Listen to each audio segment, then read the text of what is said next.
అదే RTV app వార్తల్ని క్షణాల్లో చదివే అవకాశం ఉంటుంది. ఒక న్యూస్ పేపర్, ఒక టెలివిజన్ ఛానల్ మీ చేతుల్లో ఎప్పుడూ ఉంటాయి. అన్నదాతల ఆందోళనతో ఢిల్లీ దద్దరిల్లుతోంది. ఒకవైపు భారీగా మోహరించిన భద్రతా బలగాలు, మరోవైపు వేలాది మంది రైతులతో హస్తిన సరిహద్దులు రణరంగంగా మారాయి. లారీలు, బారికేడ్లు, టియర్ గ్యాస్, డ్రోన్లు, లౌడ్ స్పీకర్లు భద్రతా బలగాల ఆయుధాలైతే రైతుల ఆయుధాలు తడిపిన గోనె సంచులు, ముల్తానీ మట్టి, పతంగులు. బలగాలు ప్రయోగించిన టియర్ గ్యాస్ ప్రభావం నుంచి తమను తాము రక్షించుకునేందుకు రైతులు తడిపిన గోనె సంచులు, ముల్తానీ మట్టి, ఫేస్ మాస్కులు ఉపయోగిస్తున్నారు.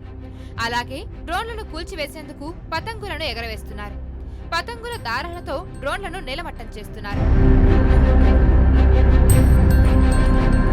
మరోవైపు శంభు బోర్డర్లో రైతులు, భద్రతా బలగాల మధ్య యుద్ధ వాతావరణం నెలకొంది. భారీగా మోహరించిన పోలీసులు బారికేడ్లను దాటుకుని హస్తినాలోకి ప్రవేశించేందుకు రైతులు శతవిధాలుగా ప్రయత్నిస్తున్నారు. ఈ క్రమంలో హింసాత్మక ఘటనలు జరిగాయి. బలగాలపైకి రైతులు రాళ్లు రువ్వారు. అన్నదాతలపై పోలీసులు బాష్పవాయువు ప్రయోగించారు. ఈ ఘర్షణలో పలువురు రైతులు గాయపడ్డారు. అటునేడు రైతులతో కేంద్రం చర్చలు జరపనుంది. సాయంత్రం 5 గంటలకు కేంద్ర మంత్రులు అర్జున్ ముండా, పీయూష్ గోయల్, నిత్యానంద రాయ్ చండీగఢ్లో రైతు సంఘాల నేతలతో చర్చలు జరపనున్నారు. కనీస మద్దతు ధర చట్టాన్ని వెంటనే అమలు చేయాలని రైతులు ప్రధానంగా డిమాండ్ చేస్తున్నారు. అయితే అది సాధ్యం కాదంటుంది కేంద్రం. కాక ఈ నెల 8, 12వ తేదీల్లో 2 సార్లు రైతులతో కేంద్రం జరిపిన చర్చలు విఫలమయ్యాయి. ఇక కేంద్రంతో చర్చల నేపథ్యంలో ఈ రోజు ఆందోళనలు తాత్కాలికంగా విరమించుకుంటున్నట్లు రైతు సంఘాల నేతలు వెల్లడించారు.